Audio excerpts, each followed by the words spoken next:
Bismillahirrahmanirrahim. Assalamualaikum warahmatullahi wabarakatuh. Perkenalkan, nama saya Nisa Muajijah. Di sini saya akan mempresentasikan tentang manajemen lintas budaya. Yang pertama, kita akan membahas tentang budaya. Budaya menurut Boff dan Thiel merupakan simbol, keyakinan, sikap, nilai, harapan, dan norma tingkah laku yang dimiliki bersama. Selain itu, budaya merupakan kebiasaan-kebiasaan yang bisa dilihat dan dinilai serta kepercayaan yang tidak bisa dilihat dari suatu masyarakat yang mengakar serta diwariskan secara turun-temurun dari generasi ke generasi. Selanjutnya ada lapisan budaya. Lapisan budaya menurut Edgar H. Sains terbagi menjadi 3. Ada artefak, keyakinan dan nilai, dan asumsi. Apa sih yang dimaksud dengan artefak? Artefak adalah seluruh fenomena yang dilihat, didengar, dan diserap tatkala seseorang memasuki suatu organisasi baru yang budayanya masih belum familiar baginya. Biasanya artefak ini berbentuk fisik seperti pakaian, arsitektur, bahasa, ritual, dan upacara adat. Yang kedua ada keyakinan dan nilai. Keyakinan dan nilai adalah kecenderungan orang-orang di dalam organisasi untuk berhubungan satu sama lain dan menentukan pandangan para anggota atas realitas.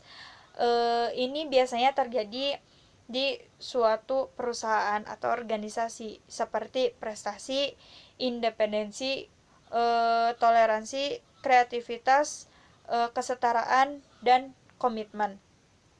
Yang ketiga ada asumsi.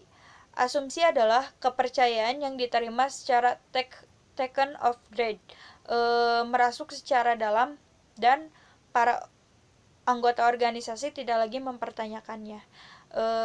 Taken of grade itu biasanya kita kenal dengan menganggap biasa saja. Selanjutnya ada manajemen lintas budaya.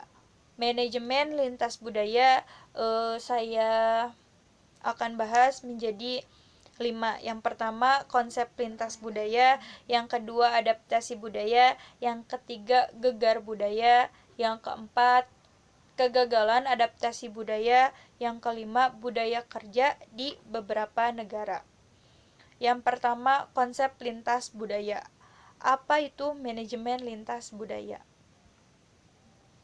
Manajemen lintas budaya adalah ilmu yang berusaha untuk memahami bagaimana budaya nasional mempengaruhi praktek manajemen, mengidentifikasi persamaan dan perbedaan lintas budaya dalam praktek manajemen dan berbagai konteks organisasi.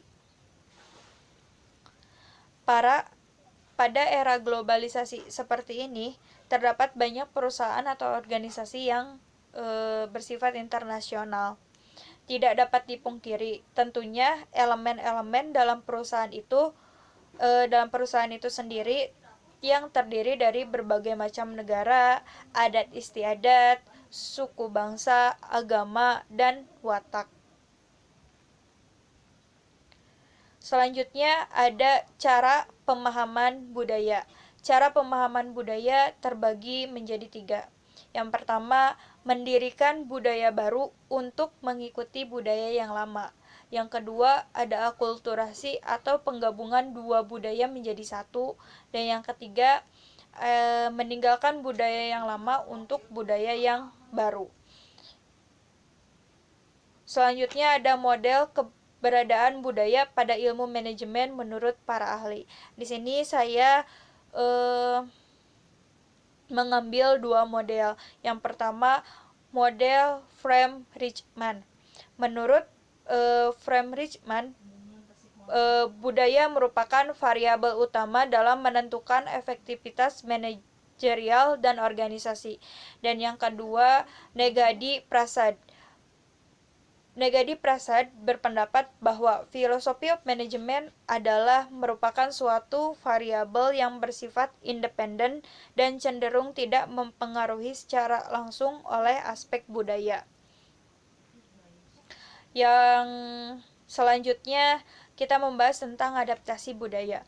Menurut Barna 1983 menerapkan model tahapan Selye 1974 terhadap fase penyesuaian budaya. Yang pertama, tahapan munculnya pertanda reaksi.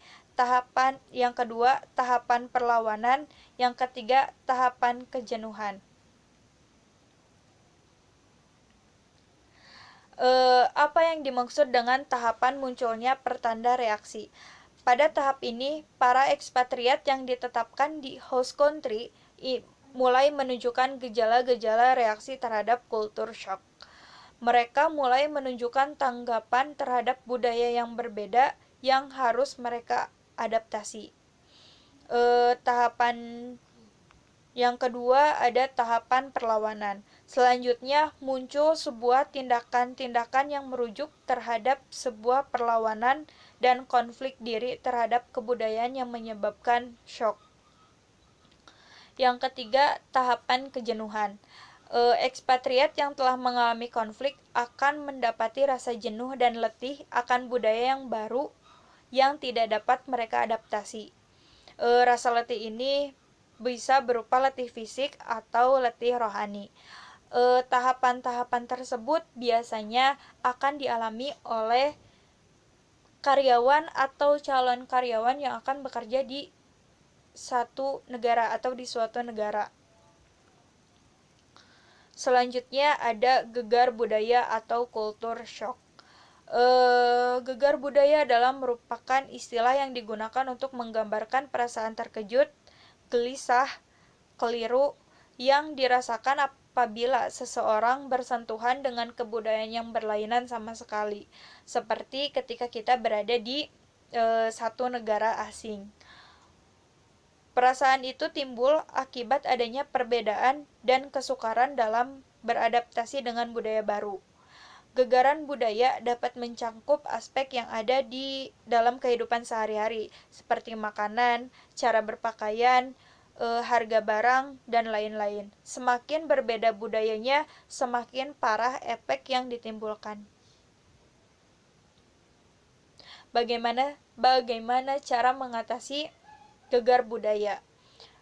Yang pertama, mencari tahu mengenai negara dan budaya yang ada di negara tersebut. Yang dengan cara ini kita akan dapat lebih memahami perbedaan negara baru dan mentolerir perbedaan tersebut. Yang kedua, berpikir terbuka mengenai budaya yang didatangi. Yang ketiga, beristirahat dari perbedaan budaya untuk mengurangi rasa asing terhadap budaya baru. Cara ini bisa diterapkan oleh ekspatriat atau para karyawan yang mengalami gegar budaya atau culture shock. Selanjutnya, kita akan membahas tentang budaya kerja perusahaan di beberapa negara. Ini bisa juga disebut dengan kebiasaan para karyawan atau kebiasaan sebuah perusahaan di satu negara. Saya mengambil dua negara. Yang pertama, negara Korea Selatan, dan yang kedua, negara Jepang. Di Korea Selatan biasanya perusahaan atau para karyawan menerapkan satu, disiplin tepat waktu. Yang kedua, pola kerja cepat namun tetap memberikan hasil yang terbaik. Yang ketiga, fokus saat bekerja. Yang keempat, setia terhadap perusahaan. Yang kelima, menghargai orang lain. Yang keenam, menyediakan nilai tambah. Selanjutnya ada negara Jepang. Negara Jepang memiliki 3 etos kerja yang berlaku di perusahaan Jepang. Yang pertama, kemampuan bekerja sama secara tim. Yang kedua, kemandirian. Yang ketiga, loyal terhadap perusahaan. Mungkin bisa ditambahkan dengan ketepatan waktu. Selanjutnya, kita akan membahas tentang ekspatriat yang ditempatkan di Jepang perlu mengetahui hal tersebut. Ini bisa dijadikan pembelajaran bagi para karyawan atau calon karyawan yang akan bekerja di Jepang. Kita harus memiliki sifat-sifat tersebut. Yang pertama, sikap hormat. yang kedua budaya setelah bekerja, yang ketiga ramah dan sopan, yang keempat menghargai waktu, yang kelima menghargai proses, yang keenam tekun, teliti, jujur, disiplin, yang ketujuh melakukan evaluasi terus-menerus, yang kedelapan kesetiaan, yang kesembilan menghormati budaya dan warisan leluhur. Untuk para calon karyawan yang ingin bekerja di Jepang mungkin bisa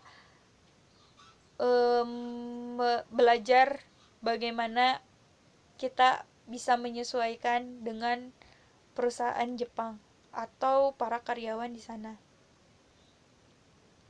Terus yang kedua, ada ekspatriat yang ditempatkan di Amerika perlu mengetahui hal tersebut. Yang pertama tadi di Jepang, yang kedua di Amerika. Ini untuk para karyawan yang ingin bekerja di negara tersebut. Harus memiliki atau perlu mengetahui hal-hal berikut. Yang pertama, kebebasan individu. Yang kedua, to the point. Yang ketiga, tepat waktu. Yang keempat, tidak memotong pembicaraan. Yang kelima, berbicara cepat dan keras. Mungkin di Indonesia pun sama memiliki beberapa sikap yang tidak memotong pembicaraan orang, terus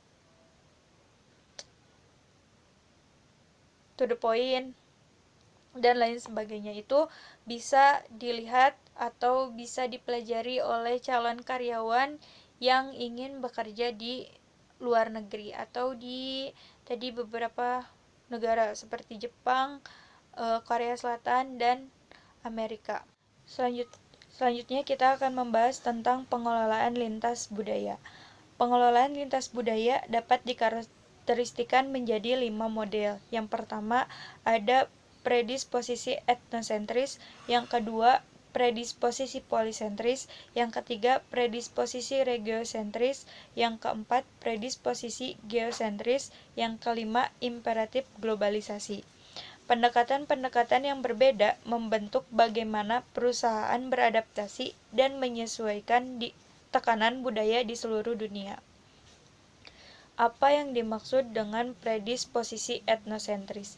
Yaitu filsafat nasionalistik manajemen di mana nilai-nilai dan minat perusahaan induk untuk mengarahkan keputusan-keputusan yang strategis.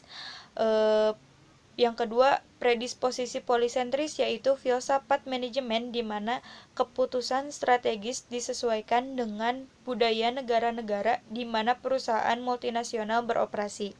Sedangkan predisposisi regiosentris yaitu filsafat manajemen di mana perusahaan mencoba mencampur minatnya dengan anak usahanya berdasarkan wilayah. Yang keempat, predisposisi geosentris yaitu filsafat manajemen di mana perusahaan mencoba untuk mengintegrasikan pendekatan sistem global untuk pengambilan keputusan.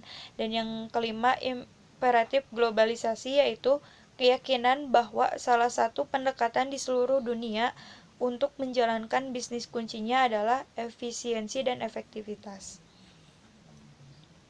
Satu tantangan utama ketika berhadapan dengan masalah lintas budaya adalah mengatasi parokialisme dan simplikasi. Apa yang dimaksud dengan parokialisme adalah kecenderungan memandang dunia melalui mata dan perspektif seseorang. Sedangkan simplikasi adalah proses menunjukkan orientasi yang sama terhadap kelompok-kelompok budaya yang berbeda. Manajemen lintas budaya yang efektif secara umum lebih membutuhkan pendekatan yang berbeda dari yang biasa digunakan di tempat negara asing. Satu wilayah di mana yang membuktikan hal tersebut adalah aspek sumber daya manusia, yaitu pada proses perekrutan dan penyeleksian karyawan baru. Pelatihan dan kompensasi seringkali dilakukan dengan cara yang berbeda di negara yang berbeda. Sebagai contoh, apa yang dilakukan di negara Amerika Serikat bisa jadi dianggap memiliki nilai yang terbatas di negara dan wilayah geografi yang lain. Dapat disimpulkan bahwa manajemen lintas budaya adalah ilmu yang berusaha untuk memahami budaya nasional mempengaruhi praktek manajemen. mengidentifikasi persamaan dan perbedaan lintas budaya dalam praktek manajemen dan berbagai konteks organisasi, serta meningkatkan efektivitas dalam manajemen global.